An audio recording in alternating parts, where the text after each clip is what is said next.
It immediately makes me wonder why they don't want an observer to observe them taking care of a special needs child. If it's a special needs child, you should be adapting to that child's needs and not trying to force them to be like everybody else.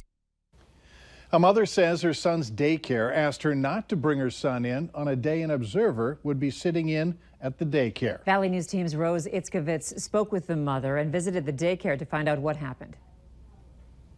That's kind of when it just hit me out of nowhere, like, wait a minute, this is so not okay. This is the kind of discrimination that should not be happening to children with special needs. Brittany Berger says her 3-year-old son's daycare, ABC 123, asked her not to bring her son in on Wednesday, when an observer would be sitting in on the group. They didn't specifically say why, but it's pretty easy to tell.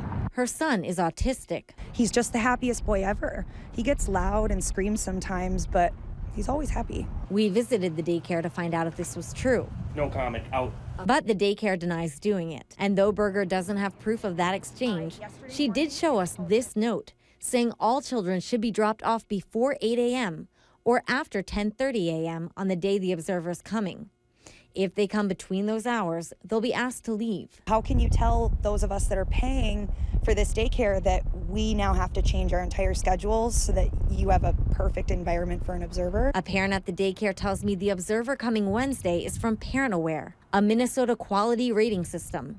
The parent says the daycare currently has 2 stars and wants to improve to 3 stars. Parent Aware's district coordinator Vanessa Strobel tells me asking a child to come home or even asking children to be dropped off at certain times goes against Parent Aware's philosophy. Anything that goes on within an early childhood facility should be something that parents have access to, and we would not advocate at all for anything other than an open door policy. As for Brittany Berger's son, Jason, he won't be attending that daycare anymore. We're open to recommendations as long as it's a facility that understands what dealing with children with special needs is like. In Dilworth, Rose Itzkovitz, Valley News Live.